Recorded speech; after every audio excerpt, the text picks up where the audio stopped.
இஸ்லாமிய குடும்பவியலிலே பெண்கள் கணவனுக்கு செய்ய வேண்டிய கடமைகள் மாத்திரமில்லாமல் வீட்டிலே உள்ள முக்கியமான பணிகளிலும் அவர்கள் பங்கெடுத்துக் கொள்ள வேண்டும். அதுவும் அவர்கள் மீது சுமத்தப்பட்டிருக்கிற ஒரு கடமைதான். வெறுமனே தாம்பத்தியம் மாத்திரம்தான் எனக்கு கடமை என்று பெண்கள் இருக்கக்கூடாது. இதற்கு நேற்றைய தினம் சில ஆதாரங்களை நம்ம பார்த்தோம். அதுபோல இன்னொரு சான்று என்னவென்று சொன்னால், ஜாபிர் ரலியல்லாஹு அன்ஹு அவர்கள் அவங்களுடைய தகப்பனார் அப்துல்லா அவர்கள் உஹது போர்ல வீரதீரமாக போரிட்டு அதுல கொல்லப்பட்டுறாரு. அப்துல்லா அவங்க நபிகள் நாயகம் ஸல்லல்லாஹு அலைஹி வஸல்லம் ரொம்ப நெருக்கமான ஒரு தோழராக அவர் இருந்தவர். அதனால ரசூல் ஸல்லல்லாஹு அலைஹி வஸல்லம் அவர்களுக்கும் ஜாபிர் மேல ரொம்ப ஒரு அன்பு. அந்த சின்ன பையனை விட்டுட்டு போயிட்டாங்களே, இளைஞராக விட்டு அவர் தகப்பனார் அல்லாஹ்வுடைய பாதையில இறந்து விடுகிறார். அப்ப நபிகள் நாயகம் ஸல்லல்லாஹு அலைஹி வஸல்லம் அவர்களோடு ஒரு போர்லயோ ஒரு பிரயாணத்திலேயோ போயிட்டு வரும் பொழுது ஜாபிரும் கூடவே வர்றாரு.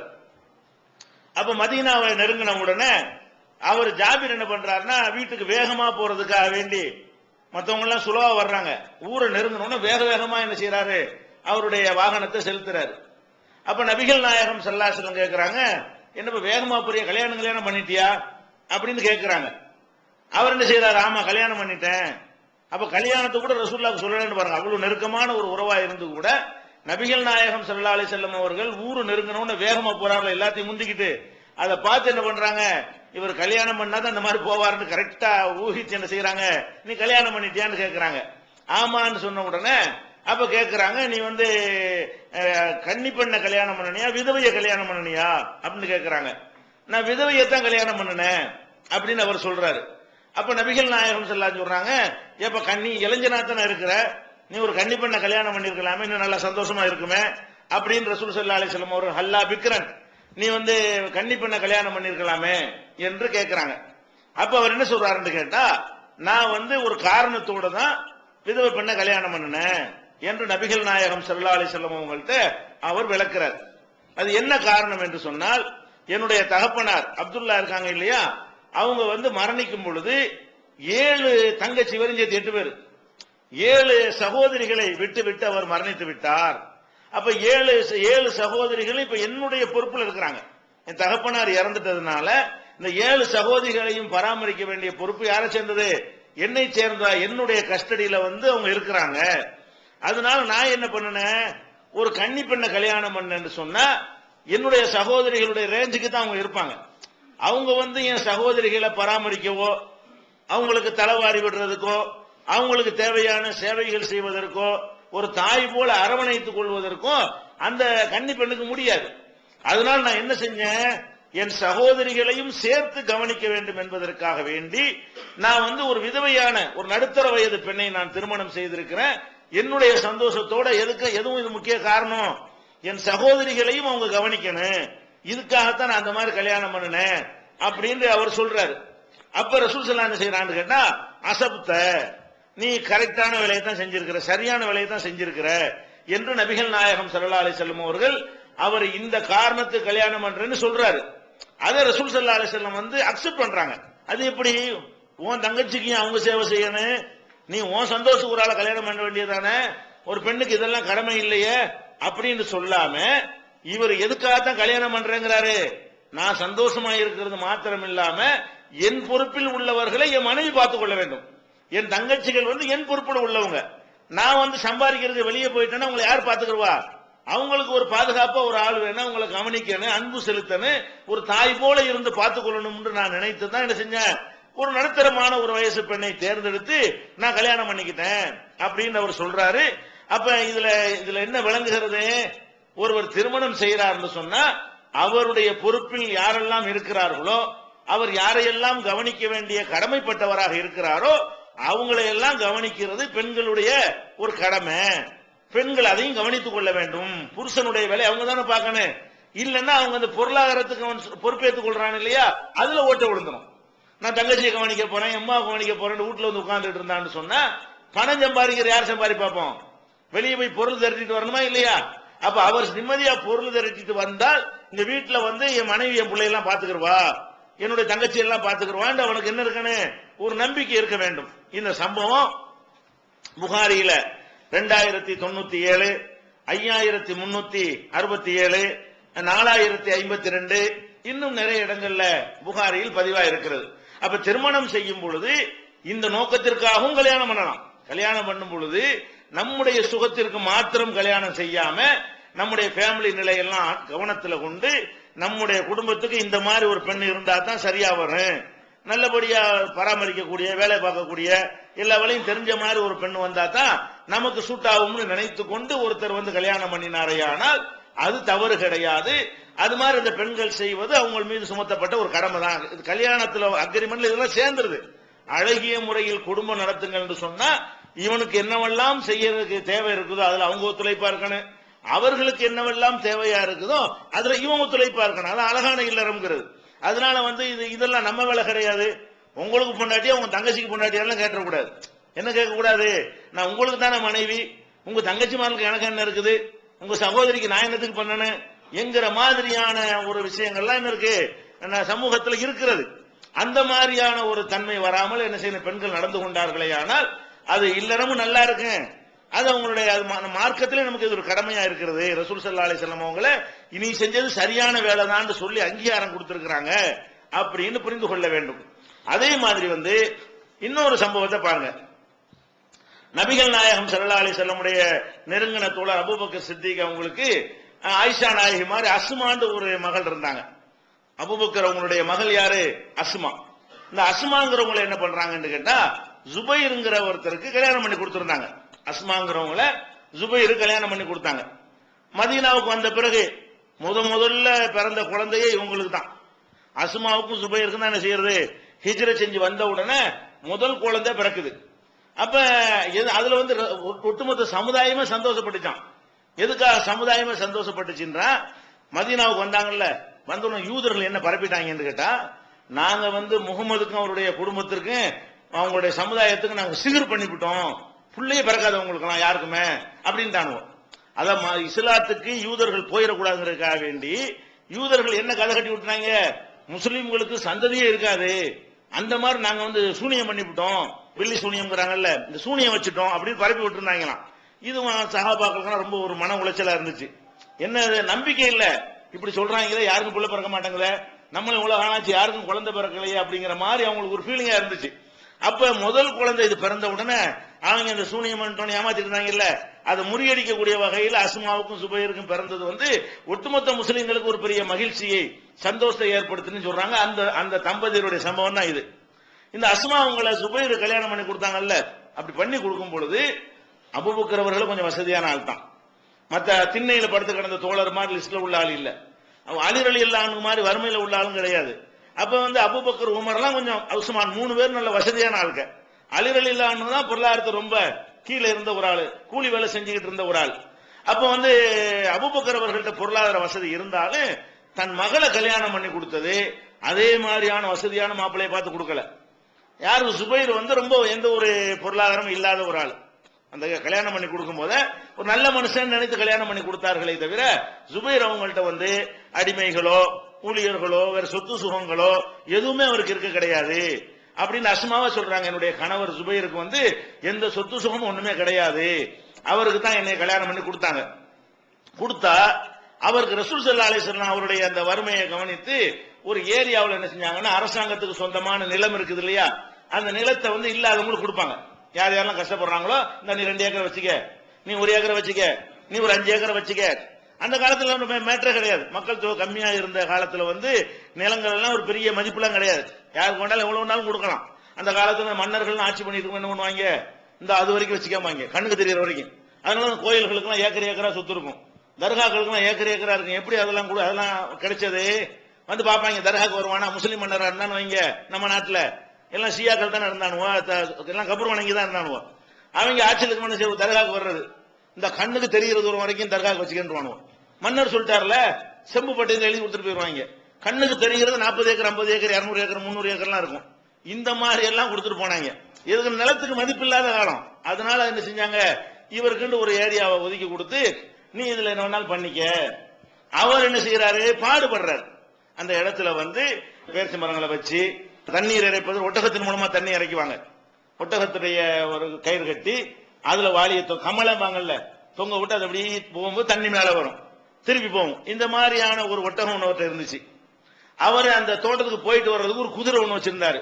அவருடைய மொத்த ப்ராப்பர்ட்டி ஒரு அந்த நிலம் ஒன்று இருந்தது. அந்த நிலம் எங்க இருந்தது? 2 மைல் தொலைவு. ஒரு பர்சகல 3 ஒரு பர்சகனா 3 மைல், 2 மைல் தொலைவுல இருக்கு. மதீனாவுல இருந்து 2 மைல் தொலைவுல இவருக்கு ஒரு தோட்டத்தை ரசூலுல்லாஹ் கொடுத்தார்கள். அரசாங்கத்தில் இருந்து அவருக்கு ஃப்ரீயாக நினைஞ்சாங்க கொடுத்தாங்க. இப்ப என்ன செய்வாங்கன்னா இவங்க சொல்றாங்க, அஸ்மா சொல்றாங்க, நான் கல்யாணம் பண்ணி போனேன்னா என் வேலை என்ன தெரியுமில்ல, அவர் ஒரு மனுஷன் கஷ்டப்படுறாரு, ஒரு வசதியான வாழ்க்கையெல்லாம் வாழ முடியல. அப்ப நான் என்ன செய்வேன், அந்த தோட்டத்துக்கு போய் அங்க உள்ள பேரிச்சங்கொட்டைகள்லாம் இருக்கும்ல அதை தலையில தூக்கி கொண்டு நடந்தே வருவேன்.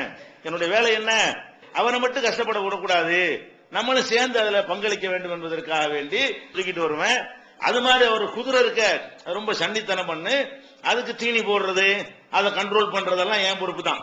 குதிரையை அடக்கி வைக்கிறது அதெல்லாம் நான் தான் செய்வேன்.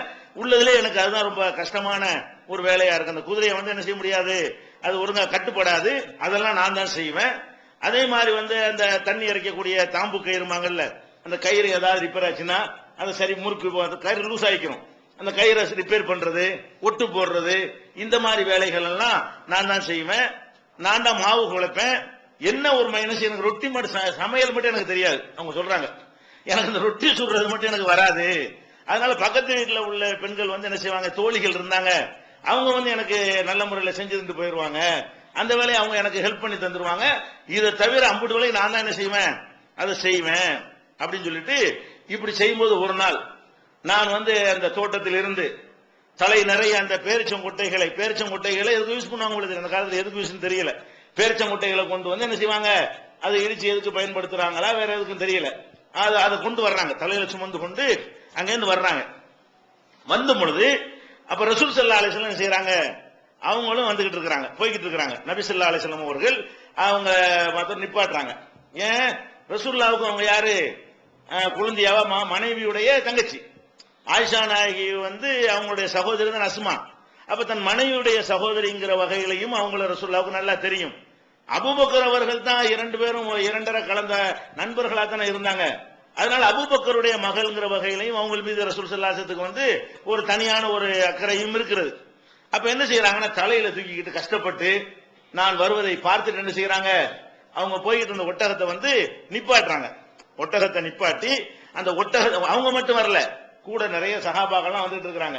அவங்க என்ன பண்றாங்கன்னா ஒட்டகத்தை நிப்பாட்டி பின்னாடி ஒட்டகத்துல ஏறிக்க சொல்றாங்க. ஒட்டகத்துல பின்னாடினா நீங்க பாட்டுக்கு பொண்டாட்டியோட தங்கச்சியை 2 வீலர்ல வச்சு பின்னாடி கூட்டு போயிடக்கூடாது. ரசூலுல்லாஹ் செஞ்சாங்களே, ஒட்டகத்துக்கு பின்னாடி ஒரு பாக்ஸ் மாதிரி வச்சிருப்பாங்க. ஒட்டகம்ங்கிறது நீங்க பைக் மாதிரி நினைச்சுக்கிற கூடாது. ஒட்டகத்துல பெண்கள் உட்காருவதற்காக என்ன செய்வாங்கன்னு கேட்டா, ஆண்கள் முன்னாடி உட்கார்ந்து ஓட்டிட்டு போவாங்க, பெண்கள் ஒரு பல்லாக்கு மாதிரி செஞ்சு வச்சிருப்பாங்க. அது கொஞ்சம் தள்ளி இருக்கும், அதுக்கு ஆண்களுக்கு எந்த விதமான சம்பந்தமும் இருக்காது. ஒட்டகத்துல டைரக்டா உட்கார்ந்தா குலுக்கி போடும். அப்படி இல்லாம இருப்பதற்காக வேண்டி ஒரு நல்ல ஒரு சோபா மாதிரி அமைப்புல அது செஞ்சு வச்சிருப்பாங்க. அதுலதான் பெண்கள் என்ன செய்வாங்க, பெண்கள் ஏத்துறாங்க, அதுல உட்கார வச்சுக்கிடுவாங்க. அதுல யாரும் ஏத்திட்டு போனா அது பிரச்சனை கிடையாது. ஆனால் பக்கத்துல ஆண்கள் இருக்கணும். ஆண்கள்லாம் நிறைய ரசூலுல்லாஹ் தனியா போயிட்டு இருக்கல, அவங்களுடைய கூட்டத்தோட போயிட்டு இருக்கும்போது ரசூல் ஸல்லல்லாஹு அலைஹி வஸல்லம் நிப்பாட்டி, நில்லுமா நீ ஏன் கஷ்டப்படுற, நீ ஏறிக்க அப்படிங்கிறாங்க. ஏறிக்கிறதுக்கு இந்த ஒட்டகத்தை பார்த்து என்ன செய்யறாங்க, இஹ்ன்னு சொல்றாங்க. இஹ்ன்னா அந்த ஒட்டகத்தை படுக்க வைக்கிறதுக்கு சொல்றது. ஒட்டகம் உட்காந்துரும். இந்த ஒவ்வொருத்தனையும் கூப்பிடுற பாச வச்சிருப்போம், கோழியை கூப்பிடும்ல, வேண்டாம் கோழி வரும்ல, இந்த மாதிரி ஒட்டகத்துக்கு என்ன பாச வச்சிருப்பாங்கன்னா இஹ்ன்னா என்ன ஆயிரும், இதை சொன்னோன்னு பழகி போயிடும், அப்படியே கீழே உட்காந்துரும், ஏறுவதற்கு வசதியா. ஒட்டகத்தை நிக்க வச்சு ஏற முடியாது இல்லையா, ஒட்டகத்தை பார்த்து அப்படி சொல்றாங்க. அப்ப ரசூல் ஸல்லல்லாஹு அலைஹி வஸல்லம் அவர்கள் நம்மளை ஏத்துறதுக்கு தான் இதை உட்கார சொல்றாங்கன்னு விளங்கிருச்சு. விளங்கிட்டு என்ன செய்யறாங்கன்னு கேட்டா, நான் இவ்வளவு ஆம்பளைன்னு வரும் பொழுது நான் மட்டும் அதில் ஏறி உட்கார்ந்துகிட்டு வர்றது எனக்கு ஒரு வெக்கமா இருந்தது. அது போக என் கணவர் பயங்கரமான ரோசக்கார ஆளு, அவருக்கு பிடிக்காது. என் கணவர் ஜுபைர் ரொம்ப ரோசமான ஒரு ஆளுங்கிற காரணத்தினால அது எனக்கு, அவங்க அப்படி சொல்றாங்க, என் கணவருடைய ரோசமும் எனக்கு ஞாபகத்துக்கு வருது. இவ்வளவு ஆம்பளைகளுக்கு மத்தியில நம்ம மட்டும் ஏறி ஒட்டகத்துக்கு பின்னாடி எப்படி உட்கார்ந்துகிட்டு வர்றது என்று எனக்கு அது ஒரு வகையில வெக்கமாக இருந்தது என்று அவங்க சொல்லிட்டு, அதுக்கப்புறம் என்ன செய்யறாங்க, இது ரசூலுல்லாஹ் விளங்கிட்டாங்க. இவங்க பதிலாம் சொல்லல, ஒட்டகத்துல ஏற மாட்டோன்னு சும்மா நிக்கிறாங்களா, ரசூலுல்லாஹ்க்கு விளங்கிருச்சு இந்த அம்மா வெக்கப்படுது, இதுல ஏறி வர்றதுக்கு என்ன செய்யுது, வெக்கப்படுதுன்னு சொல்லிவிட்டு ரசூல் ஸல்லல்லாஹு அலைஹி வஸல்லம் செஞ்சுட்டாங்க, சரி நீ தூக்கிட்டு வாமா அப்படின்னு சொல்லிட்டு போயிட்டாங்க. ஒட்டகத்தை ஓட்டிட்டு போயிட்டாங்க. இந்த அம்மா மறுபடியும் நடந்தே போய் காணவர்கிட்ட சொல்றாங்க நடந்ததையெல்லாம். நீ வந்து இவ்வளவு கஷ்டப்பட்டு தூக்கிட்டு வர்றதுக்கு பதிலா நீ ரசூலுல்லாஹ்க்கு பின்னாடி ஏறி வந்திருந்தா அது எனக்கு ரொம்ப சந்தோஷமா இருந்திருக்கு. நீ ஏன் வந்து இந்த மாதிரி நினைச்சுக்கிட்டேன்னு சொல்லி அதை வந்து அவர் லைட்டா தான் எடுத்துக்கிட்டாரு அப்படின்னு சொல்றாங்க. இதுக்கப்புறம் ஒரு காலத்தில் என்ன செய்றாங்க, அபூபக்கர் ரலியல்லாஹு அவர்கள் தன் மகள் கஷ்டப்படுறதெல்லாம் பார்த்துவிட்டு அவங்கள்ட்ட இருந்து ஒரு அடிமையை வேலை செய்வதற்காக வேண்டிய ஒரு வேலைக்காரரை வாங்கி அதை மகளை கொடுத்து நீ வந்து இந்த வேலைக்காரரை பயன்படுத்திக்க அப்படின்னு சொன்னாங்க. அன்னைக்கு தான் அந்த குதிரையை மேய்ச்சிக்கிட்டு இருந்த கஷ்டப்பட்டுட்டு அன்னைக்கு தான் எனக்கு விடுதலை கிடைச்ச மாதிரி இருந்துச்சு. அதுல இருந்து என் வேலை பழுவெல்லாம் குறைஞ்சு போச்சுன்னு சொல்லி அஸ்மா ரலியல்லாஹு சொல்றாங்க. இது புகாரி பெரிய சம்பவம். இது சுருக்கமா முக்கியமான அம்சங்கள் மட்டும் சொல்லி இருக்கிறோம். புகாரியில 5224வது ஹதீஸ்ல இது இருக்கிறது. இதுல என்னென்ன விஷயங்கள்லாம் இருக்குன்னு பாருங்க. அப்ப இந்த அஸ்மா அவர்கள் வந்து அபூபக்கருடைய மகளாக இருந்தும் கூட வாழ்க்கைப்பட்ட இடத்துல என்ன நிலைமை இருக்கிறதோ அதுக்கு ஏற்றவாறு தன்னை மாத்திக்கிறாங்க. அவங்க நல்ல செழிப்போடவும் மக்காவுல இருக்கும் போதும் அபூபக்கர் நல்ல செழிப்பா தான் இருந்தாங்க. மதீனாவுல ரசூலுல்லாஹ் ஹிஜ்ரத்துக்கு தேவையான ஒட்டகங்களை வாங்கி கொடுத்த வரைக்கும் அவர் தான் பண்ணாரு. அதே மாதிரி ரசூலுல்லாஹ் என்ன செய்யறாங்க, எந்த மனிதருடைய பொருளாவது எனக்கு வந்து அதிகமாக பயன்பட்டது என்று சொன்னால் அபூபக்கருடைய பொருள் அளவுக்கு யாருடைய பொருளும் எனக்கு பயன்பட்டது இல்லை. எனக்கு பொருளாதார ரீதியா யாருடைய பணத்தையாவது நான் அதிகமாக யூஸ் பண்ணியிருக்கேன்னு சொன்னா அது யாருதான், அபூபக்கர் தான் என்று சொல்ற அளவுக்கு அபூபக்கர் அவர்கள் வந்து நல்ல வசதியா இருந்தாங்க. ஊருக்கு வெளியில நல்ல வீடு கட்டி நல்ல செழிப்பாகவும் அது வியாபாரியாக இருந்தாங்களா, அந்த மாதிரிலாம் வசதி. அதனால ரசூலுல்லாஹ் மூத்தா போகும்போது கூட அவங்க மதீனாவுல இல்ல, வியாபாரத்துக்கு போயிட்டாங்க. அது மாதிரி ஒரு நல்ல ஒரு வியாபாரி திறமையான ஒரு ஆளா இருந்ததுனால வசதி எல்லாம் இருக்கிறது. அப்ப பொண்ணு கொடுக்கும் போது கூட மாப்பிள்ளையை தேர்ந்தெடுக்கும் பொழுது கூட எப்படி தேர்ந்தெடுத்திருக்கிறாங்க, நம்ம பிள்ளை நல்ல பணக்கார வீட்டுல கொண்டு கொடுக்கணும், நல்ல செழிப்பா இருக்கணும் அப்படின்னு பார்க்கல. அவருக்கு நல்லவரா இருப்பாரா, நல்ல மனிதரா இருப்பாரா, மனைவி நல்லபடியில் வச்சிருப்பாரா, அந்த சந்தோஷம் அதுதான் பார்த்திருக்காங்களே தவிர பொருளாதாரத்தை ஒரு தீன் உடையவராக இருக்கிறாரான்னு தான் பார்த்திருக்காங்க. மகளை கட்டி கொடுக்கறது அவர் நினைச்சிருந்தா இந்த மாதிரி இடத்துல கட்டி கொடுக்க கூடாது. மூட்டை தூக்கிட்டு வர்ற மாதிரி ஒரு வேலைக்கு அனுப்புவாங்களா, யாராவது கொடுப்பாங்களா? நம்ம பொண்ணை கூட இப்படி கொடுக்க யோசிப்போமா இல்லையா?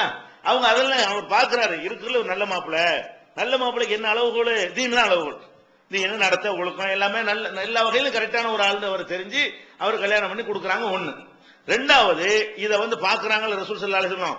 பார்த்துட்டு இதெல்லாம் பெண்களுக்கு கடமை இல்லை என்று இருந்தால், இது இந்த மாதிரி வந்துகிட்டு புருஷனுக்கு ஒரு கஷ்டப்படுறாங்கிறதுக்கான துணை செய்யறது, அதை ஒட்டகத்தை மேய்க்கிறது, குதிரையை இது பண்றது, அதுல மூட்டை தூக்கிட்டு நடந்து வர்றது, இதுகள் எல்லாம் ஒரு பெண்களுக்கு செய்யற கொடுமை அப்படின்னு இருந்தால் என்ன செஞ்சிருப்பாங்க, உடனே கூப்பிடுச்சு பேர் இருப்பாங்க. இது கண்ணால பாத்துட்டாங்கல்ல. இந்த அம்மா வந்து தனக்கு நெருங்கிய உற்ற நண்பருடைய மகள், அந்த மாதிரி ஒரு நண்பர் யாருமே கிடையாது. ரசூலுல்லாஹ்வுக்கு அபூபக்கருக்கு நிகரான ஒரு நண்பர் யாரும் கிடையாது. அதனால அவங்களுடைய மகள் மீது அதே மாதிரி தான் அவர் அபூபக்கர் வச்சுக்கிற மாதிரியான பாசம் இருக்குமா இல்லையா? அதுல மனைவியுடைய சகோதரிங்கிற ஒரு உறவு வேற, அபூபக்கருடைய மகள்ங்கிறது வேற. அவங்களுக்கு ஒரு அநீதி இழைக்கப்பட்டால் பார்த்துட்டு இருப்பாங்களா? யாருக்கு அநீதி இழைக்கப்பட்டாலும் பார்க்க மாட்டாங்க. இது கூடுதலாக ஒரு தனி ஒரு அக்கறை இருக்குமா இல்லையா? அப்படி இருந்தும் என்ன செய்யல, அத கஷ்டப்படுறாங்கன்னு ஒட்டகத்துல ஏற சொன்னாங்களே தவிர என்ன சொல்லல, உனக்கு எந்த வேலையெல்லாம் கொடுத்துருக்காரு அவரு, அவர் முதல்ல வர சொல்லு, இதுக்கு அவனை கல்யாணம் பண்ணி கொடுத்தோம் அப்படின்னு கேட்காம என்ன செய்யறாங்க, அதை அக்செப்ட் பண்ணிக்கிறாங்க. அது ஒரு பெருசா மேட்டராவே எடுத்துக்கொள்ளவே இல்லை, ஒரு இடத்துல மாத்தவும் இல்லை. அப்புறம் என்ன செய்யறாங்க, இந்த அடிமையை கூட அபூபக்கர் கூட கொடுக்கலையா ஒரிஜினலா. ரசூல் ஸல்லல்லாஹு அலைஹி வஸல்லம் இன்னொரு ரிவாயத்தில் வருது, ரசூல் ஸல்லல்லாஹு அலைஹி வஸல்லம் கூப்பிட்டு ஒரு அடிமையை கொடுத்து நீ வந்து உங்க மகளுக்கு கொண்டே கொடு, பொதுவுக்கு வரும்ல பைத்துல் மால்ல இருந்து, நீ உன் மகளுக்கு கொண்டே கொடுன்னு சொல்லி அந்த ஊழியர் கூட ரசூலுல்லாஹ் தான் கொடுக்குறாங்க. எதுக்காக ரசூலுல்லாஹ் கொடுத்தாங்க, இந்த கஷ்டத்தை பார்த்த உடனே அதுக்கு ஒரு ரெமிடியா ஒரு பரிகாரத்தை தான் செஞ்சாங்களே தவிர என்ன செய்யல, இதை வந்து ஒரு ஆம்பளை இப்படி வேலையெல்லாம் கொடுக்க கூடாது அப்படின்னு சொல்லவே இல்லை. கஷ்டத்தை தீர்ப்பதற்கு நம்மளால ஏதாவது உதவி செய்ய முடிஞ்சால் செய்யலாம். அப்ப இதுல என்ன வழங்குகிறது, பெண்கள் நம்ம எங்க போறோமோ அந்த சூழ்நிலை பல மாதிரியா இருக்கும். அதுபோக கல்யாணம் பண்ணி கொடுக்கும்போது வசதியா இருப்பாங்க, பிறகு என்னவாயிரும், வறுமையா கூட ஆயிரும், ஒரு பல நிலை மாறிக்கொள்ளும். அப்ப நம்ம என்ன இடத்துல இருக்கிறோமோ அதுக்கு தகுந்தவாறு என்ன செய்யணும், சில வீடுகள்ல வேலை கம்மியா இருக்கும், சில வீட்டுல வேலை அதிகமா இருக்கும். அந்தந்த வீட்டுக்கு தகுந்தவாறு தங்களை மாற்றி கொண்டாதான் அவங்க வந்து உளப்பூர்வமா அவங்க தம்பதிகளா இருக்கிறாங்கன்னு அர்த்தம். அதாவது கணவனுடைய சுக துக்கம் கோடி கோடியா சம்பாரிச்சு யாருக்கு வரப்போகுது, அவங்களுக்கு தானே வரப்போகுது. பெரிய பங்களா வாங்கி அரண்மனை கட்டிட்டு போனா யாருக்கு கிடைக்க போகுது, அவங்களுக்கு தானே கிடைக்க போகுது. அப்ப நம்ம என்ன யோசிக்கணும், பெண்கள் இதெல்லாம் கூட நம்முடைய ஒரு பொறுப்பு, இதெல்லாம் கவனித்து இதெல்லாம் ஒரு சுமையா எடுத்துக்கொள்ள கூடாது. இது அல்லாஹ் வந்து நமக்கு இப்படி எழுதியிருக்கிறான், நம்ம வீட்டுல இருந்து சிவமா இல்லையா, நம்ம வீட்டுல இந்த மாதிரி தாயை தகப்பன்லாம் கஷ்டப்படக்கூடிய வீட்டுல பிறந்திருந்தோம்னு சொன்னா தாயாரோட சேர்ந்து நம்மளும் கஷ்டப்படுவோம்ல. சில வீட்டுல வந்து இந்த ஒரு வறுமைக்காக வேண்டி வீட்டுக்குள்ளே ஒரு சொந்த தொழில் ஏதாவது பண்ணுவாங்க. அது கொண்டு என்ன செய்வாங்க, அப்பளம் போடுவாங்க. சேர்ந்து செய்ய வேண்டியதானே. அதை கொண்டுதான் இந்த குடும்பம் நிக்கும்னு சொன்னா வெளியே போறதானே கூடாது. தங்களை பாதிக்காத வகையில, சிரமம் இல்லாத வகையில் என்ன செஞ்சுக்கலாம், அதுகள்லாம் செஞ்சுக்கலாம். இந்த மாதிரியான ஒரு அடிப்படையிலையும் பெண்கள் தங்களுடைய வேலை பணி என்ன செய்யணும், புரிந்து கொள்ள வேண்டும். இதெல்லாம் இருந்தா அழகான குடும்பமா போயிடும், பிரச்சனை இல்லாம. அதே மாதிரி வந்து வீட்டில் இருக்கக்கூடிய நேரத்தில் அப்ப விருந்தாளிகள் வருவாங்க, வெளியாட்கள்லாம் வருவாங்க, அவங்க கணவர் இருக்கும்போது வருவாங்க, அவங்களை உபசரிக்க வேண்டி இருக்கும். அப்ப அந்த வீட்டில் இருக்கும் பொழுது நடந்து கொள்ள வேண்டிய விதங்களை தான் பார்த்துட்டு இருக்கிறோம். வீட்டில் இருக்கக்கூடிய நேரத்தில் வந்து இது நிறைய பேர் வந்து இந்த சட்டம் தெரியவே இல்லை. என்ன தெரியல, நம்ம முஸ்லீம் குடும்பங்கள் போனோம்னு சொன்னா யாராவது விருந்தாளி வந்தாங்கன்னு வைங்களேன், அந்த விருந்தாளிக்கு வந்து அந்த வீட்டில் உள்ள பெண்கள் பரிமாறவும் மாட்டாங்க. பெரும்பாலான வீடுகள்ல யார் பரிமாறுவா, அவங்க எல்லாம் எடுத்து வச்சுட்டு அப்புறமா என்ன செய்வாங்க, கூப்பிடுவாங்க. அதாவது விருந்தாளிகளுக்கு முன்னாடி அந்த பெண்கள் நின்று பரிமாறுவதோ அல்லது விருந்தாளிகள்லாம் உட்கார்ந்து ஒன்னாக சாப்பிடுவதோ, சில ஆண்களும் பெண்கள் ஒன்னா உட்கார்ந்து சாப்பிடுறது வந்து சரின்னு நம்ம சமுதாயம் ஏத்துக்கிறோமா? புருஷன் முண்டாட்டி ஒன்னா உட்கார்ந்து சாப்பிடுறதே நம்ம மக்கள் ஏத்துக்கல. ஒன்னும் புருஷனும் முண்டாட்டியும் ஒன்னா உட்கார்ந்து சாப்பிட்டாலும் மாமியாருக்கு பிடிக்காத இல்லையா? அந்த மாதிரி எல்லாம் நம்ம சமூகத்துல அவங்க தனி கொடுத்தனமா இருந்தா அதை செஞ்சுக்கிடுவாங்க. இல்லன்னா கணவன் மனைவி ஒன்னா உட்கார்ந்து சாப்பிட்டா நீ என்ன உட்காந்துட்ட, ஒன்னா உட்காந்துட்ட, அவர் திண்டு போன நீ சாப்பிடு அப்படின்னு என்ன செய்வாங்க. அது ஒரு பயங்கரமான பாரதூரமான ஒரு குற்றம் மாதிரி எல்லாம் வீடுகள்ல நடத்துறாங்க. அது கிடையவே கிடையாது. கணவனோட சேர்ந்து சாப்பிடலாம், குடும்பத்தார் எல்லாரும் சாப்பிடும் பொழுது ஆம்பளை பொம்பளை ஒன்னா உட்கார்ந்து என்ன செய்யலாம், சாப்பிடலாம். என்ன அதுல வந்து மகரம் இல்லாத ஆளுக்கு யாராவது இருப்பார்களே, ஆனால் ஒன்னா உட்கார்ந்து சாப்பிடக்கூடிய நேரத்தில் மகர அண்ணன் தம்பிகளும் இருக்கலாம், அண்ணன் தம்பி இல்லாத மகரமான உறவினர்கள் இருப்பார்களே, ஆனால் அப்ப வந்து முகம் கையை தவிர மற்றது மறைத்த நிலையில் சாப்பிடுவது கை மூஞ்சி தானே வேணும். மத்தெல்லாம் திறந்தா இருக்கானே, வாயினால சாப்பிட போறோம், கையினால எடுக்க போறோம். அப்ப கை முகம் தெரியக்கூடிய வகையில் மாத்திரம் அவங்க வந்து ஆடைகளை அணிந்து கொண்ட நிலையில அந்நிய ஆண்கள் வந்தால் கூட எல்லாருமா கூட்டா இருக்கக்கூடிய நேரத்தில் அதுல ஒன்னா உட்கார்ந்தும் சாப்பிடலாம். அந்த பெண்கள் என்ன செய்யலாம், ஆம்பளைக்கு பரிமாறவும் செய்யலாம். அது மார்க்கத்தில் என்ன இல்ல, பரிமாறத்து ஆவண அவசியம் கிடையாது, விரும்பினால் தப்பு கிடையாது. அது மாதிரி ஒரு நிலை ஏற்படுமையானால் அது மார்க்கத்துல தவறான ஒரு செயல் கிடையாது. அது வந்து ஒழுக்கக்கேடு, அந்த வீட்டுல போன என்ன பொம்பளை பரிமாறுறாங்க அப்படின்னு ஒரு பாரதூரமான ஒரு தவறு மாதிரி என்ன செய்யறாங்க, நினைக்கிறாங்க. அப்படிதான் இது கட்டாயமும் கிடையாது. நீங்க விரும்பினா இப்படி செய்து கொள்ளலாம், அல்லது நீங்க வாட்டி சாப்பாடு வச்சு போய் உட்கார்ந்துட்டு எப்போ இருந்தாலும் அதுவும் தப்பு கிடையாது. ஆனா என்ன விளங்கி கொள்ளணும், மார்க்கத்தில் இது தப்பு கிடையாது. ஒரு பெண்ணு வந்து ஆண்களுக்கு பரிமாறுதல் என்பது வந்து மார்க்கத்தில் எந்த வகையில் என்ன செய்யல, தடுக்கப்பட்டது கிடையாது. அதுக்கு என்ன ஆதாரம் கேட்டா, ரசூல் ஸல்லல்லாஹு அலைஹி வஸல்லம் அவங்கள்ட்ட வந்து ஒருத்தர் வர்றாரு, வெளியூர்ல இருந்து வர்றாரு. வெளியூர்ல வந்து சாப்பாடு கொடுக்கணும். வெளியூர்ல இருந்து வந்துட்டாங்கன்னா என்னது, இந்த காலத்துல ஹோட்டல் இருக்குது, அவர் சாப்பிட்டுக்குருவாங்க காசு கொடுத்துட்டோம்னு சொன்னா. அந்த காலத்துல எல்லாம் சாப்பாடு ஹோட்டலே கிடையாதுல, யாராவது வீட்டுல கூட்டிட்டு போனா தான் உண்டு. வெளியூர்ல இருந்து ஒருத்தர் வந்துட்டாருன்னு சொன்னா உள்ளூர்ல கூடிய என்ன செய்யணும், அவங்க யாராவது ஒரு ஆள் கூட்டிட்டு போகணும். யாரு கூட்டிட்டு போறீங்க அப்படின்னோட ஒரு மனிதர் என்ன பண்ணிட்டாரு, நான் கூட்டிட்டு போறேன்ட்டாரு. ஆனா கூட்டிட்டு போறேன்னு சொன்னவர் வந்து அங்க வீட்டுடைய நிலவரத்தை விளங்காம கூட்டிட்டு போயிட்டார். வீட்டுல என்ன இருக்குது, ஒரு ஆளை விருந்தாளியை கூட்டிட்டு போறதா இருந்தா வீட்டுல வந்து இவரையும் சேர்த்து அவரும் சாப்பிடுறவங்க இருக்கணுமா இல்லையா? அங்க என்னன்னு கேட்டா, குழந்தைகள் சாப்பிடுற அளவுக்கு தான் அன்னைக்கு வீட்டுல சாமான் இருக்குது, பொருள் உணவு இருக்குது. கணவன் மனைவி அன்னைக்கு பட்டினி தான் கிடக்கணும். கணவன் மனைவி அந்த அம்மா என்ன நினைச்சிருக்கு, இன்னைக்கு நமக்கு ஒண்ணும் இல்ல, நம்ம புருஷனுக்கு ஒண்ணும் இல்ல, கொஞ்சம் சாப்பாடு இருக்கிறது, இதை பிள்ளைகளுக்கு கொடுத்து சரி பண்ணிக்கிறோம் நினைச்சுக்கிட்டு இருக்க அந்த அம்மா. பயங்கரமா வாக்களிச்சு கூட்டு போயிட்டா. இங்க சபையில வச்சு நினைச்சிட்டாரு. ரசூலுல்லாஹ் கேட்டவுடனே நான் கூட்டு போறேன், வீட்டுல எல்லாம் பரக்கத்தா இருக்குன்னு நினைச்சு நினைச்சிட்டாரு. இவரு வீட்டுக்கு கூட்டிட்டு போறாரு, விருந்தாளியை கூட்டு போறாரு. கூட்டு போனவுடனே அந்த அம்மாட்ட சொல்றாரு, என்னங்க இப்படி கூட்டு வந்துட்டியே, ஒண்ணுமே இல்லையே, பிள்ளைகளுக்கு உள்ளது மட்டும்தானே இருக்கிறது, நம்மளே இன்னைக்கு பட்டினியா கிடக்கணும்னு நினைச்சுக்கிட்டு இருந்தோம். ஆனா ரசூலுல்லாஹ்வுடைய விருந்தினர் ரசூலுல்லாஹ்ட்ட வாக்களிச்சு கூட்டிட்டு வந்துட்டிய, அவரை நம்ம பட்டினி போடவும் இயலாது. ஆனா குழந்தையுடைய சாப்பாடை வந்து என்ன செய்ய முடியாது, கொடுத்தோம்னா குழந்தை பட்டினியா கிடக்கும். இதுக்கு என்ன பண்றது அப்படின்னு ரெண்டு பேரும் என்ன செய்யறாங்க, விருந்தாளி ஓரமா வச்சுட்டு ஒரு மசூரா பண்றாங்க, ஆலோசனை பண்றாங்க. ஆலோசனை பண்ணி என்ன செய்யறாங்கன்னு கேட்டா, இவரு சொல்றாரு, நீ வந்து என்ன செய்யுது, குழந்தைய ஒரு ஏதாவது ஏமாத்தி தூங்க வச்சுவிடு. ஒரு ராத்திரி தானே ஏமாத்தின குழந்தை எல்லாம் தூங்கிடும், அதை தூங்க வச்சுவிடு. கொஞ்சோண்டு சாப்பாடு இருக்கும்ல, அதை கொண்டாந்து வை. ஆனா நம்ம சாப்பிடாம விருந்தாளி மண்ணு சாப்பிடுனா அவர் என்ன செய்வாரு, நீங்க சாப்பிடுங்கன்னு சொல்லுவாரு. நம்மளும் சேர்ந்து உட்காந்து சாப்பிட்டு வை, அப்ப என்னவா இருக்கு, அவர் சாப்பிட முடியாது. கொஞ்சம் சாப்பாடு கொண்டாந்து வச்சுவிட்டு நம்மளும் சேர்ந்து சாப்பிட்டா என்னவாயிரும், அவருக்கு பத்தாம போயிடும். அப்ப போதுமான உணவா இல்ல, தெரியுது இல்ல, குழந்தை சாப்பாடு எவ்வளவு இருக்கு, 2-3 பிள்ளைகள் உள்ள சாப்பாடு கொஞ்சமா தான் வச்சிருப்பாங்க. அப்ப என்ன சொல்றான்னு கேட்டா, நீ எல்லாத்தையும் வச்சுப்புட்டு விளக்க எதை சரி பண்ற மாதிரி ஊதி அணைச்சுவிடு. விளக்க ஏற்றி வச்சிருப்போம்ல, விளக்கு அணைச்சா இருட்டாயிருக்கும். விளங்குதா? இருட்டானா என்ன ஆயிரும், நம்ம திங்கிறோமா திங்கலன்னு தெரியாது. அந்த லைட்டை சுவிட்சே போட முடியும். அந்த காலத்துல எல்லாம் விளக்கு அணைஞ்சிருச்சுன்னா தீப்பெட்டியா வச்சிருப்பாங்க கொளுத்துறதுக்கு. எந்த வீட்டுலயாவது போய் தீக்கங்கு இருக்கான்னு கேட்டு அதை வாங்கிட்டு வந்து ஊதி நெருப்பு உண்டாக்குறது அந்த காலத்து அப்படித்தானே. ஒரு வீட்டுல தீ வேணும்னு சொன்னா தீப்பெட்டிகள்லாம் இல்லாத காலம் எப்படி யூஸ் பண்ணாங்க, அடுப்புல தீக்கங்கு போட்டு வச்சிருப்பாங்க. அந்த காலத்துல எல்லாம் இப்ப நாங்கெல்லாம் சின்ன பிள்ளையா இருக்கும்போது வீட்டுல எல்லாம் தீக்கங்கு அடுப்புல இருக்கும்.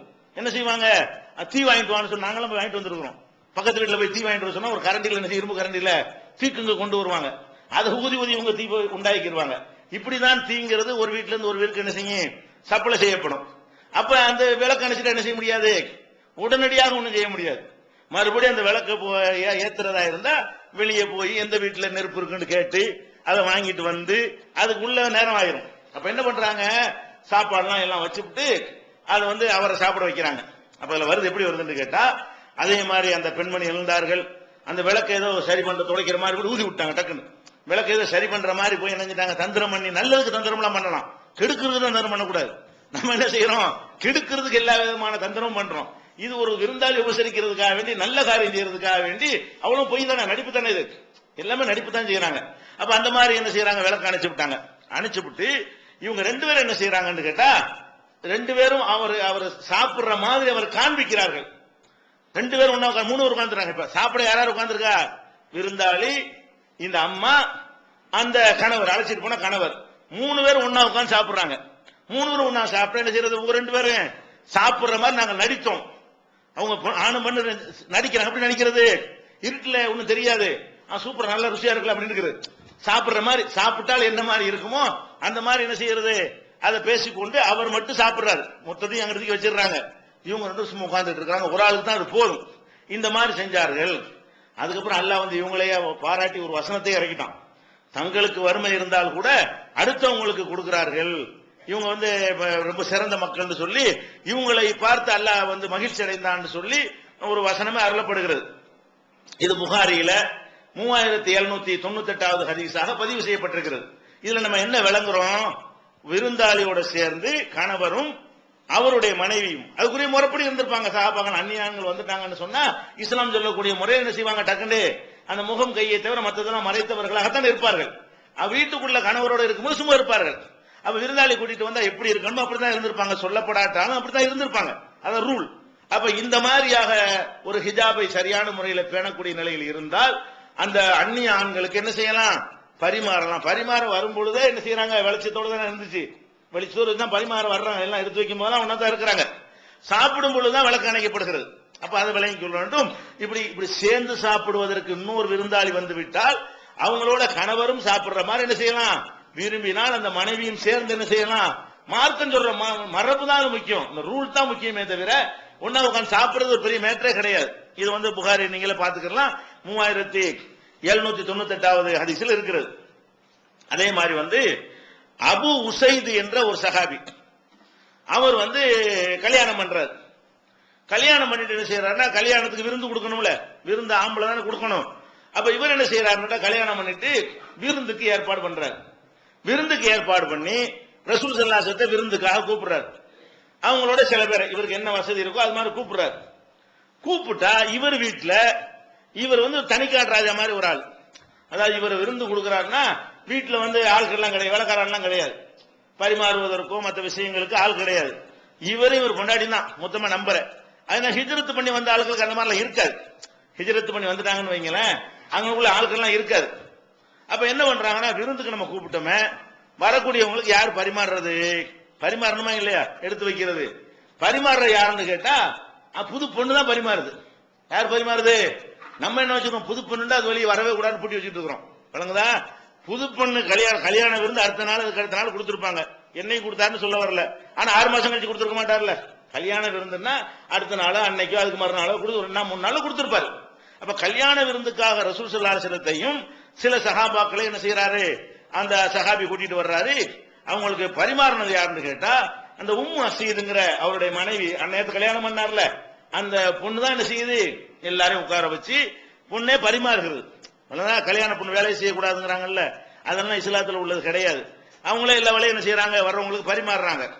பரிமாறுறதுக்கு என்ன பண்றாங்க, சாப்பாடு என்ன கொடுத்தாங்கன்னு அது வரல, ஆனா சாப்பிட்டவன ஒரு இனிப்புலாம் கொடுக்கணும்ல, அதுக்கு என்ன பண்றாங்கன்னு கேட்டா, ராத்திரிலேயே மறுநாள் வந்து ரசூலுல்லாஹ் கூப்பிட வேண்டி இருக்கு விருந்துக்கு அப்படி சொல்லி பேரிச்சம்பழம் இருக்குல்ல, அது தண்ணியில் நல்லா ஊற போட்டுருவாங்க.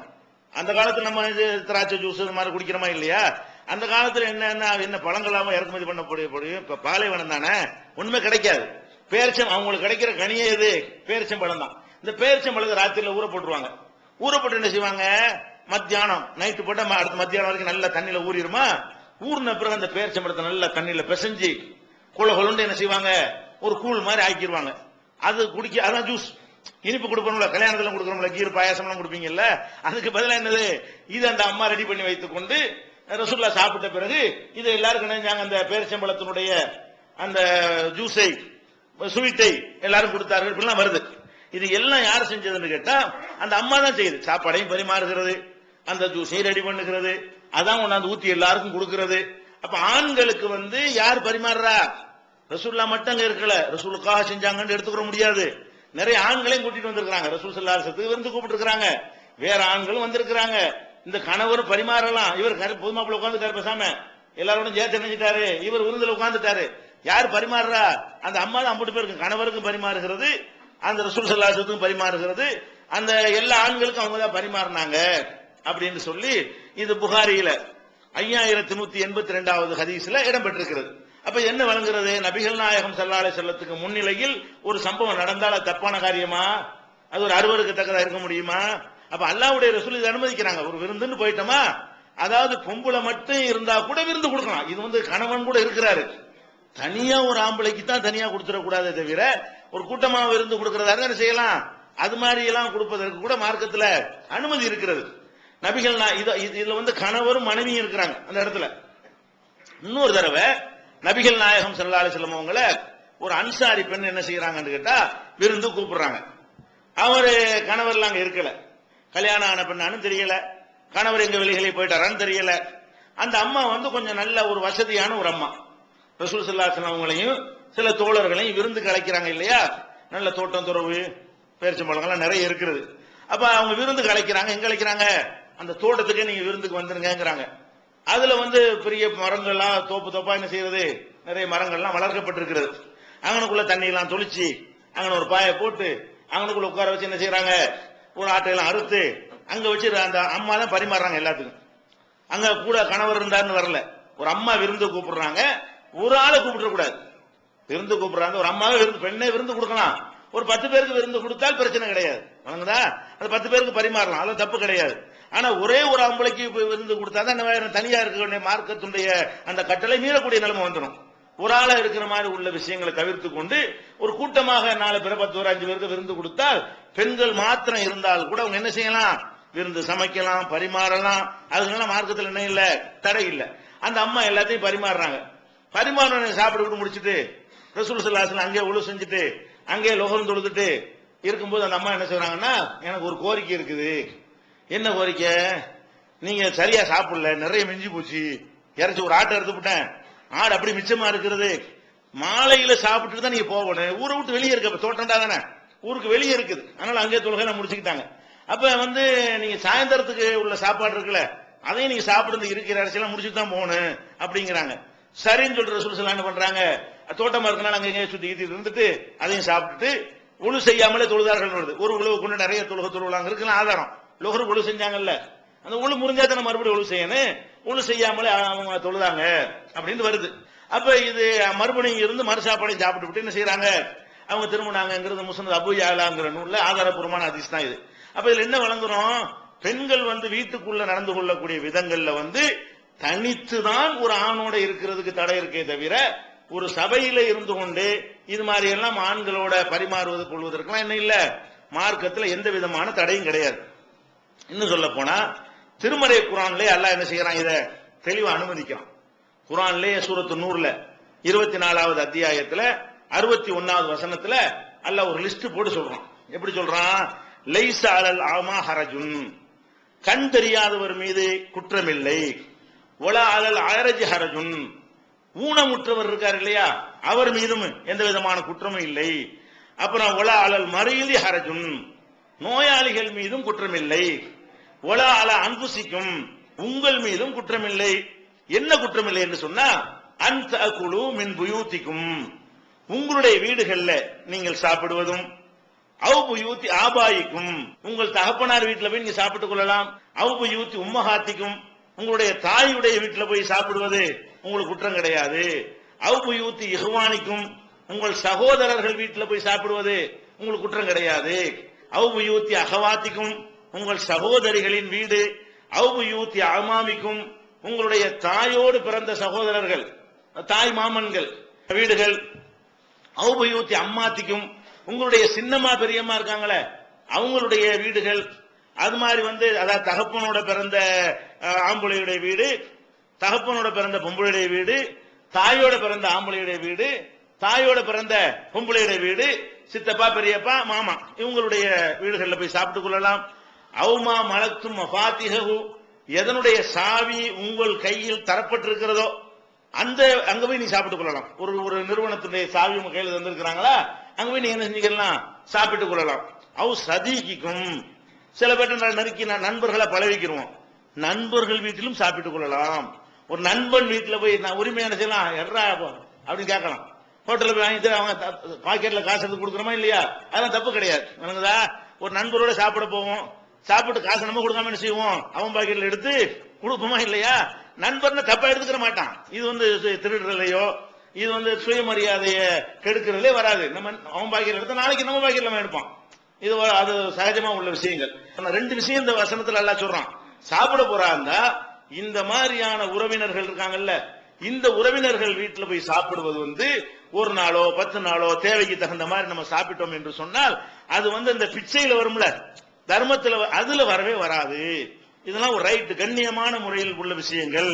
இது நீங்க கூச்சப்பட தேவையில்லை, நம்ம ஊடு நினைச்சு சாப்பிட்டுக்கலாம். அடுத்த எல்லாம் சொல்றான், லைஸா அலைக்கும் ஜுனாஹும், மேலும் உங்கள் மீது குற்றமில்லை. அந்த குழு ஜமியான் அவ் அஸ்தாத்தன், நீங்கள் குடும்பத்தில் உள்ள அத்தனை பேரும் ஒன்றாக சேர்ந்து சாப்பிடுவதும் குற்றமில்லை, தனித்தனியாக சாப்பிடுவதும் குற்றமில்லை. வீட்டுல போயிட்டோமா எல்லாரும் இருக்கிறெல்லாம் வை எல்லாம் உட்காரு. அண்ணன் தம்பி மனைவிகள் எல்லாம் தூரமா இருக்குன்னு நம்ம மார்க்க சொல்லியிருக்கோம்ல, தனிச்சு இருக்க கூடாது. அவங்க எல்லாம் கூட ஒண்ணா உட்காந்து சாப்பிடலாம். சாப்பிடும்போது என்ன செய்யலாம், ஒன்னா உட்காந்து என்ன இருக்கணும், அந்த ஹிஜாபு முறை தான் இருக்கணுமே தவிர ஒன்னா உட்காந்து சாப்பிடுவதுன்னு இல்ல. இல்லைன்னா நிர்வாகத்து சிக்கலா போயிடும். ஒவ்வொருத்தருக்கா எடுத்து வச்சு மாஞ்சி போயிடும். பெண்களுக்கு என்ன வேலையா போயிடும், இவருக்கு தனியா வச்சு அவர் கலப்பி விட்டு அது கழுவி வச்சு விட்டு இதை வச்சு இப்பெல்லாம் நடக்கிற காரியம் இல்ல. மொத்தமா கொண்டு வந்து போட்டோமா 10 பேர் சாப்பிட்டாங்கன்னா வேலை மிச்சமா போயிடும். பாத்திரங்கள் தண்ணி மிச்சம், கழுவுற வேலை மிச்சம், எல்லாமே சிம்பிளா போயிரும்ல. அதுக்காக எல்லாம் என்ன பண்றான், நீங்க சூழ்நிலையே பாத்துக்கிறங்க. தனித்தனியா சாப்பிடுறதும் குற்றம் இல்ல, சேர்ந்து சாப்பிடுறது குற்றம் இல்லை, எல்லாம் சமமானதுதான். சில பேர் கூட என்ன செய்வாங்க, இந்த சகன்ல சாப்பிடுற கல்யாணம் போயிட்டு வந்தீங்க, சகன்ல சாப்பிடுறதா சுண்ணத்து, சேர்ந்து சாப்பிடுறதா சுண்ணத்தும்பாங்க. அப்படிலாம் கிடையாது. கல்யாணத்திலே அதே மாதிரி தான், உனதான் சேர்ந்து சாப்பிட்டுக்கிறங்க, தனித்தனியா கூட சாப்பிட்டுக்கிறங்க, அதுல என்ன இல்ல, குற்றம் கிடையாது. அந்த சாப்பிடக்கூடிய நேரத்தில் பெண்கள் ஆண்கள் இருக்க வேண்டிய 24 61 இருக்கிறது. பெண்கள் ஆண்கள் சேர்ந்து இருக்கக்கூடிய ஒரு நிலைமை ஏற்படுமே. ஆனால் அப்ப என்ன செய்யணும், இஸ்லாம் சொல்லக்கூடிய அந்த கையை டச் பண்ணக்கூட தொடக்கூடாது. அது மாதிரி முகம் கைகளை தவிர மற்றவர்களை மறைத்தவர்களாக பெண்கள் இருக்கணும். இந்த மாதிரி ஒரு அடிப்படையில் இருந்து கொண்டு இது மாதிரி ஒரு விருந்துகள்ல சாப்பாடு நேரங்கள்ல எல்லாம் உபசரிக்கிறது எல்லாம் இந்த ஒரு தப்பும் கிடையாது என்பது வீட்டுக்குள்ள இருந்த நிர்வாகத்தில் பெண்கள் என்ன செய்யணும், புரிந்து கொள்ள வேண்டும். இதெல்லாம் வீட்டில் உள்ள மேட்டர்கள். அடுத்து இல்லற வாழ்க்கையில இருக்கக்கூடிய நேரத்தில் கணவனுக்கு உள்ள முக்கியமான கடமை என்னன்னு கேட்டா, அவளுக்கு சோறு கொடுத்துறான், அது அதுல குறை வைக்கிறது இல்ல, அவங்களுக்கு தேவையான பொருள்கள் வாங்கி கொடுத்துறான். இது இல்லாம அவங்களுக்கு சில ஆசைகள் இருக்கும், அது ரொம்ப அவசியமானதாக இருக்காது. அது சாப்பாடு சம்பந்தப்பட்டதாகவோ, குடிக்கிறது சம்பந்தப்பட்டதாகவோ, உடை சம்பந்தப்பட்டதாகவோ, மருத்துவம் சம்பந்தப்பட்டதாகவோ இருந்தா அது கம்பல்சரி நம்ம செஞ்சிருவோம். அது இல்லாம சில விஷயங்களை வெளிப்படாக பாக்குறது, அது போய் பார்த்துட்டு வரணும், இது போய் பார்த்துட்டு வரணும், இந்த மாதிரியான சில ஆசைகள் என்ன இருக்கு பெண்களுக்கு இருக்கும். கணவன்மார்கள் என்ன செய்யணும்னு கேட்டா, நமக்கு ஆசை இருந்து பாக்குறோமா இல்லையா, மார்க்க தடுத்தது கூட்டிட்டு போக வேணாம். மார்க்க அனுமதித்திருக்கக்கூடிய பொழுதுபோக்குகள் இருக்குமே, ஆனால் நம்ம போறோமா இல்லையா. இப்ப நமக்கு வெளியே சம்பாதிக்கிற சொல்ற நேரத்தில் சம்பாதிக்கிறோம். ஒரு ஞாயிற்றுக்கிழமை என்ன பண்றோம், அங்க போய் பீச்சில் போயிட்டு வந்துடுறோம், அந்த பூங்காவுக்கு போயிட்டு வர்றோம், அங்க போறோம் சுத்தமா இல்லையா.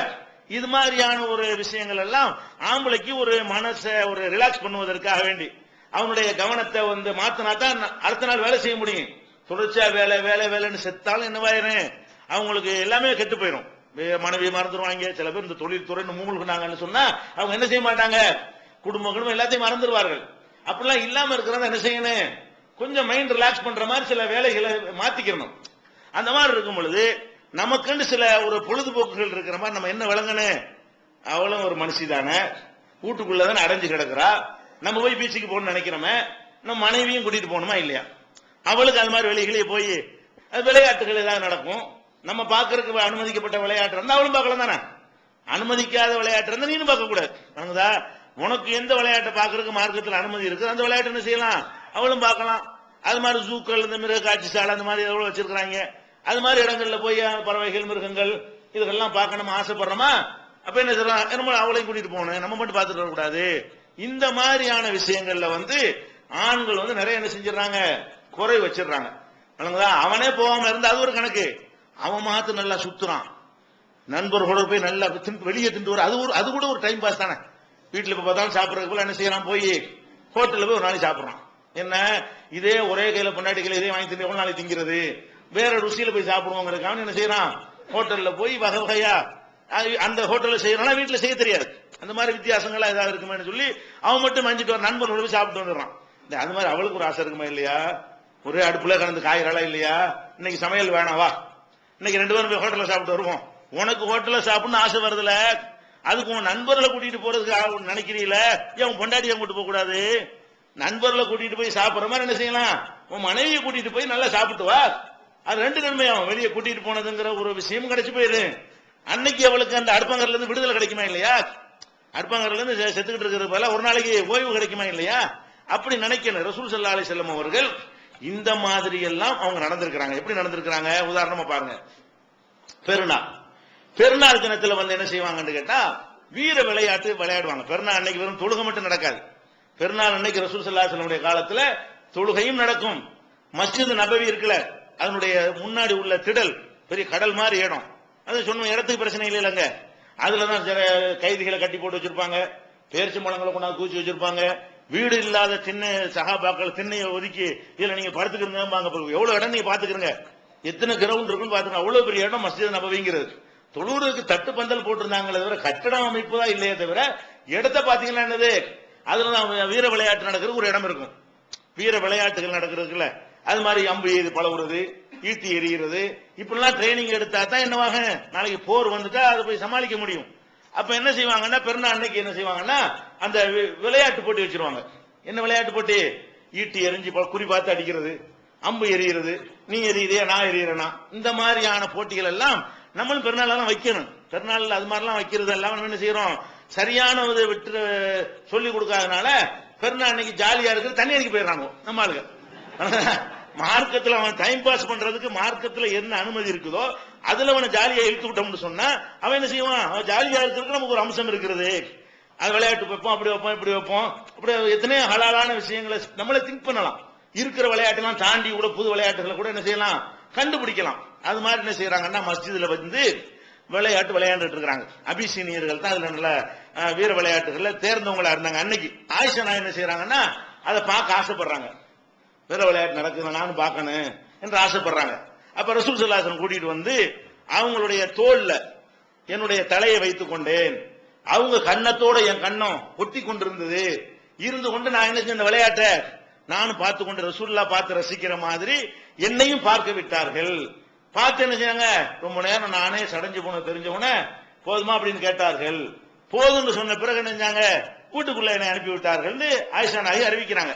புகாரில் 950வது நீங்க பாத்துக்கலாம். புகாரில் நிறைய 20-30 இடத்துல இருக்கிறது.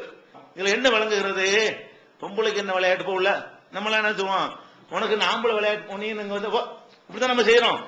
இந்த மாதிரிலாம் செஞ்சிடக்கூடாது. கஷ்டகி தங்குறின அவங்களா கேட்டதா கூட வரல. இந்த விளையாட்டு நடக்கிறது நீ பாக்குறியா, விருப்பமா இருக்கா உனக்குன்னு கேட்கறாங்க. உனக்கு ஏதாவது ஐடியா இருக்கான்னு கேட்கறாங்க. ஆமான்னு சொன்னோடு கூட்டு வர்றாங்க. அப்ப மனைவியா கேட்டுக்கிட்டு கூட இது வரல. ரசூல் ஸல்லல்லாஹு அலைஹி வஸல்லம் பாக்குறாங்க, நம்ம பார்த்து ரசிக்கிறோமே. இது மாதிரியான ஒரு ஆசை அவங்களுக்கு இருக்கும்ல.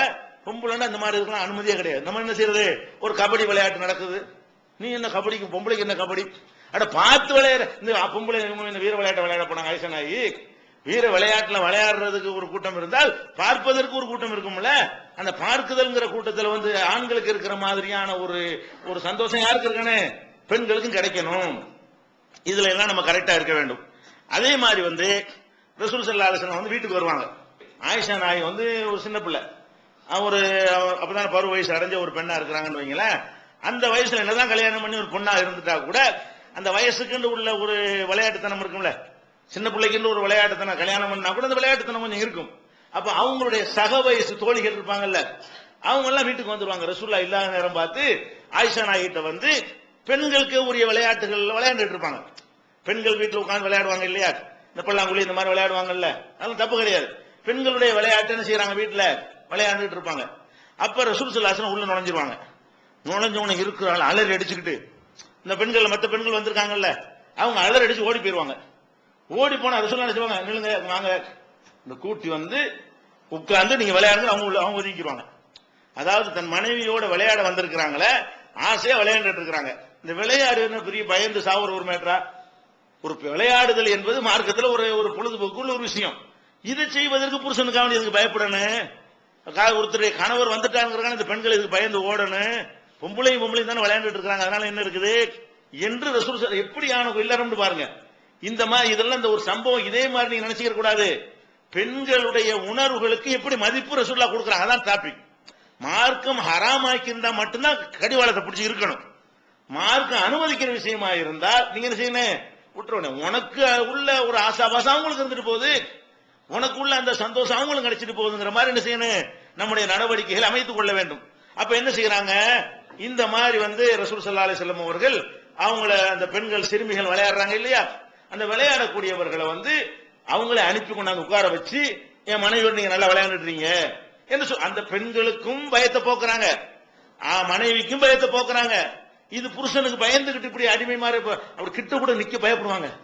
புருஷன் வந்துட்டா சில வீடுகள்ல பொம்பளை கீழே உட்கார்ந்து கூட இருக்க முடியாது, உட்கார்ந்து விளையாண்டுட்டு இருக்கிறாங்க. மாமியா கேட்டுவா, மாப்பிள்ளை வந்து நீங்க உட்கார்ந்து இருப்பீங்களோ, அவங்க கணவன் மனைவிக்குள்ள எப்படி வேணாலும் இருந்திருப்பாங்க ரூம்குள்ள எல்லாம். இதுல இருந்து நிக்கிற உட்கார மேட்டரா, அவங்களுக்குள்ள அந்த மாதிரி மரியாதை எல்லாம் பார்க்கக்கூடிய உறவாது. அது ஒரு தனியான ஒரு உலகம். இது விளங்காம என்ன செய்யறது, இது எல்லாம் கூட ஒரு பெரிய பாரதூரமான விஷயமா தெரிவாங்க. ஆனால் அந்த மாதிரி உட்கார்ந்து இருக்கிறலாம் கூட நம்ம தப்பா நினைக்க கூடாது.